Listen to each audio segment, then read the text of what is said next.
পতাকা দিব, যার হাতে আল্লাহ পাক রব্বুল আলামিন খায়বারের বিজয় দান করবেন। সব সাহাবীরা রাতে ঘুমায় না, মনে হয় আমারই দিবে, এই টেনশন সবার। ওমর ফারুক রাদিয়াল্লাহু তাআলা আনহু পরের দিন কি করছে, নবীজির সামনে গিয়ে শুধু ঘুরে, মানে বুঝায় যে হুজুর মনে হয় আমারই দিব, এরকম ঘুরতেছে। সবাই নিয়ামত নেওয়ার জন্য প্রস্তুত। নবীজি এইভাবে তাকাইলেন চারদিকে, তাকায়া হঠাৎ বললেন, আইনা আলী ইবনু আবি তালেব, আলী কোথায়? সুবহানাল্লাহ। তো যারা উপস্থিত হয়েছে তাদের মাঝে আলী রাদিয়াল্লাহু তাআলা আনহু নাই। সাহাবীরা বললেন, ইশতাকি আইনাই, হুজুর আলীর চোখে সমস্যা। ফাকালা রাসূলুল্লাহ সাল্লাল্লাহু আলাইহি ওয়াসাল্লাম, আরসিলু ইলা আলী, এক কাজ করো, তোমরা কয়েকজনকে আলীর কাছে পাঠাও, আর বলবো আমি নবী আলীকে ডাকছি। আলী রাদিয়াল্লাহু তাআলা আন আল্লাহ নবীর কাছে আসার পর ফাবাসাকা রাসূলুল্লাহ সাল্লাল্লাহু আলাইহি ওয়াসাল্লাম ফি আইনাইহি, আল্লাহ নবী হযরত আলীর দুই চোখের মধ্যে তার থুতু মুবারক লাগায়া দেয়। যেই মাত্র থুতু মুবারক লাগায়া দেয়, সাথে সাথে দাআলাহু, আলীর জন্য দোয়া করলেন, আল্লাহ আলীর চোখ দুইটা আপনি ভালো করে দেন। সাহাবী বলেন, ফা বারিআ, সাথে সাথে হযরত আলী রাদিয়াল্লাহু তাআলা আনহুর চোখ এমন ভাবে ভালো হয়ে যায়, কাআন্নাহু লাম ইয়াকুন বিহি ওয়াজাউন, চোখের দিকে তাকায় মনে হয় এই চোখে মনে হয় কোনোদিন অসুস্থতা হয় নাই। এই ছিল থুতু মুবারকের হালাত। একদিন রাসূল সাল্লাল্লাহু আলাইহি সাল্লামের সামনে একটা বালতি আনছে, বালতির ভিতরে পানি মুখে নিচে নিয়ে কুলি করছে, মজ্জা কুলি করছে। কুলি করার পর অতঃপর কুলিটা কি করছে, বালতিতে ফেলাইছে। সাহাবী বলেন, বালতিতে ফেলানোর পর ওই বালতি থেকে আমরা হঠাৎ বুঝতে পারলাম রিহুল মিসকি, মেশক আম্বরের ঘ্রাণ বের হইতেছে। মুসনাদে আহমদের বর্ণনা 18838 নম্বর হাদিসে আছে যে আমরা দেখলাম রাসূলুল্লাহ সাল্লাল্লাহু আলাইহি সাল্লামের ওই থুতুওয়ালা আপনার কুলি থেকে মেশক আম্বরের ঘ্রাণ বের হইতেছে। এই হলো রাসূল সাল্লাল্লাহু আলাইহি সাল্লাম থুতু মুবারকের বর্ণনা। এবার নবীজির ফু, মুখ দিয়ে ফু দেয় না, এরকম ফু দেয় না, ফু ছিল কেমন দেখেন। রাসূলুল্লাহ সাল্লাল্লাহু আলাইহি সাল্লামের এক সাহাবী নাম সালামা ইবনুল আকওয়া রাদিয়াল্লাহু তাআলা, তিনি একবার ইনজুরড হয়েছে, অর্থাৎ আঘাতপ্রাপ্ত হয়েছে, পায়ে ব্যথা পাইছে, পায়ে। হাদিসের বর্ণনাকারী সাহাবীর নাম ইয়াজিদ ইবনে আবি উবাইদুল্লাহ, তিনি বলেন, পায়ে আঘাত প্রাপ্ত হওয়ার পর ফাউতিয়া বিহি রাসূলুল্লাহ সাল্লাল্লাহু আলাইহি ওয়াসাল্লাম, সাহাবীকে আল্লাহ নবীর কাছে আনা হয়। আনার পর আল্লাহ নবী জিজ্ঞাসা করলেন, কি ব্যাপার? সাহাবীগণ জানাইলেন, ইয়া রাসূলুল্লাহ, সালামা পায়ের মধ্যে ব্যথা পেয়েছে, পায়ের গোড়ালির মধ্যে আঘাত পেয়েছে। সালামা ইবনুল আকওয়া রাদিয়াল্লাহু তাআলা আনহু বলেন, ফানাফাতা ফিয়া সালাসা নাফাসাত, আল্লাহ নবী আমার ব্যথার জায়গায় 3টা ফু দিয়ে দেয়। ফু দেওয়ার সাথে সাথে আমার অবস্থা এমন হয়, এই মানে যার কাছে বর্ণনা করতেছে তিনি বলেন, এই পর্যন্ত আমি আর ওই জায়গায় ব্যথা অনুভব করি না। আমার অবস্থা এমন হয়েছে যে আমি যেখানে ব্যথা পেয়েছিলাম এই ব্যথাটা আর আমি অনুভব করতেছি না। নবীজি 3টা ফু দিয়েছিল ব্যথার জায়গায়। এ হলো নবীজির থুতু, নবীজির ফুয়ের এত বরকত। তো রাসূল সাল্লাল্লাহু আলাইহি সাল্লামের এই হলো এই অংশের বর্ণনা। আল্লাহ তাআলা এত সুন্দর করে রাসূলুল্লাহ সাল্লাল্লাহু আলাইহি সাল্লামকে সৃষ্টি করেছেন। নবীজি সাল্লাল্লাহু আলাইহি ওয়াসাল্লামের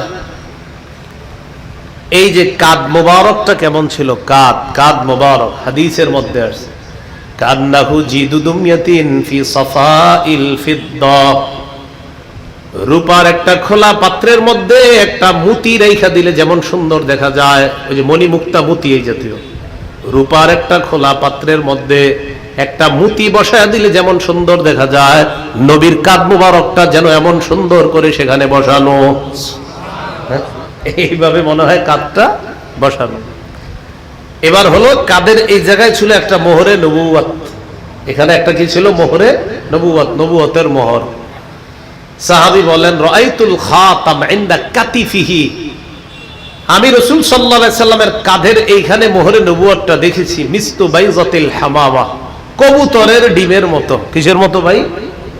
হ্যাঁ, কবুতরের ডিমের মতো। কেউ কেউ অন্য কোনো পাখির কথাও বলছে, এই পাখির ডিমের মতো মোহরে নবুয়তটা দেখা যায়।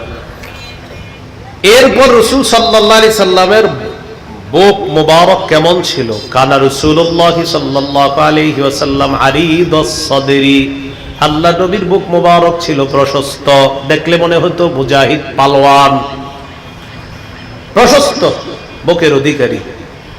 এরপর বুক থেকে নাভি পর্যন্ত আমাদের অনেকের পশম হয়, অনেকের পশম বেশি হয়, অনেকের কম হয়। নবীর এই জায়গাটা কেমন ছিল? তবিলাল মাসরুবা, খেজুর গাছ একটা সুন্দরভাবে বসায় দিলে যেমন সুন্দর দেখা যায়, নবীজির বুক থেকে নাভি পর্যন্ত ছোট একটা চিকুন রেখা আল্লাহ তাআলা ওই চুলের রেখা এখানে বসায় দেয়, একদম মাঝখানে। তবিলাল মাসরুবা, একটা সরু লম্বা বুক থেকে নাভি পর্যন্ত একটা রেখা, দেখলেই মনে হবে কোন শিল্পী আর্ট করে রেখেছে, এত সুন্দর। এরপরে রাসূল সাল্লাল্লাহু আলাইহি সাল্লামের পেট কেমন ছিল? কানা রাসূলুল্লাহ সাল্লাল্লাহু আলাইহি ওয়াসাল্লাম সাওয়াআল বাতনি ওয়াস সাদরি, নবীজির পেট আর বুক ছিল সমান সমান, পেট বড় ছিল না, হ্যাঁ সমান সমান ছিল। এশার আগেই খাবার খেয়ে ফেলতেন, আগে আগে খাবার খাইতেন, এশার পর সালাত আদায় করতেন, ঘুমায় যাইতেন। এই জন্য রাসূল সাল্লাল্লাহু আলাইহি সাল্লাম সুন্নাহ মোতাবেক তার জীবন যাপন ছিল এমন যে তার জীবন যাপন নিয়ে গবেষণা করলে বোঝা যাবে ওইভাবে চলতে পারলে আমার আপনারও এরকম পেট হবে না, বাড়বে না। আমরা 10টা বাজে খাই, যেই বিছানায় খাই ওই বিছানায় খেয়ে দেই বলি প্লেটটা সরাও, সরাইয়া বাস ওখানে শুয়ে যাবে। রাসূলুল্লাহ সাল্লাল্লাহু আলাইহি সাল্লামের পেট বুক একদম সমান ছিল, সুন্দর ছিল। আপনারা তো ব্যায়াম করে এটা বানাইতে হয়, আল্লাহ তাআলা আমার নবীরে বানাইছে এমন সুন্দর। রাসূলুল্লাহ সাল্লাল্লাহু আলাইহি সাল্লামের পা মোবারক, তিনি হাঁটতেন কেমন? পা আর হাতের এই জায়গাগুলা শাসনাল কাফাইনি ওয়াল কদামাইন, হাত ছিল মাংসালো, পা ছিল মাংসালো। হাতের অবস্থা ছিল এমন, কেউ যখন স্পর্শ করবে প্রথমে আলিয়ান, একদম তুলা রুইয়ের চাইতেও আল্লাহ রাসূলের হাত রেশমের চাইতেও আরো নরম মনে হতো। আবার জিহাদের ময়দানে তরবারি ধরলে এটার চেয়ে শক্ত আর কোনোটা হতো না। শ্রেষ্ঠ মুজাহিদ ছিলেন, আবার এমনি আবার হাত একদম নরম। তো রাসূলুল্লাহ সাল্লাল্লাহু আলাইহি সাল্লাম যখন হাঁটতেন, ও পাও ছিল মাংসালো, পাটাও ছিল কি আপনার মাংসালো ছিল। আমাদের পায়ের নিচে আপনার একটু কেমন ইয়ার মতো না, ওইটা ওরকম না, আজিব, পায়ের নিচে আজিব এক সৌন্দর্যতা দিয়ে আল্লাহ বানিয়েছেন। ইদা মাশা তাকাফফা কাআন্নামা তাকাফফা মিন সাবাবিন ইন হাদ্দা মিন সাবাব, নবীজি যখন হাঁটতেন মনে হতো উপর থেকে কেউ নিচে নামতেছে, এত সুন্দর করে সমতল ভূমিতে রাসূল চলতেন। এই হলো আল্লাহ রাসূল সাল্লাল্লাহু আলাইহি সাল্লামের বর্ণনা। তিনি দুনিয়াতে আসলেন। আপনাদের মাহফিলের আলোচ্য বিষয় সিরাতুন নবী আসতেছে। রাসূল সাল্লাল্লাহু আলাইহি সাল্লাম, সিরাতুন নবী সাল্লাল্লাহু আলাইহি সাল্লাম আর হলো মিলাদুন নবী।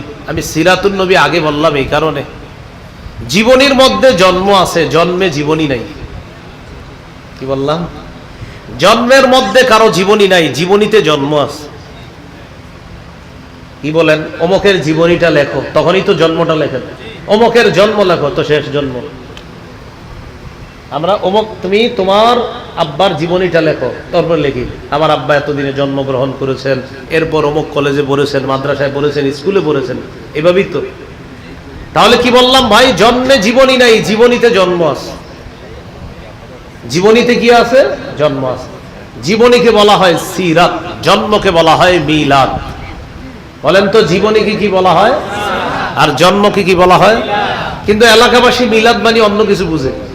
মিলাদ মানে তাদের মাথায় একটা কাল্পনিক চিত্র এসে পড়ে যে মিলাদ মানে আমাদের ঘরে হুজুর আসবে, আসার পর কিছু এই সেই করবে, নাচানাচি করবে, শেষে একটা মুনাজাত দিবে। বাস্তব অর্থে এটা না। মিলাদ মানে জন্ম। বলেন মিলাদ মানে কি? আর মিলাদুন নবী মানে মুহাম্মদ সাল্লাল্লাহু আলাইহি সাল্লামের জন্ম, মুহাম্মদ সাল্লাল্লাহু আলাইহি সাল্লামের জন্ম। তাহলে মিলাদুন নবী অর্থ কি? মুহাম্মদ সাল্লাল্লাহু আলাইহি সাল্লামের জন্ম। ঠিক আছে, ঘোষণা করেন, ঘোষণা করেছেন।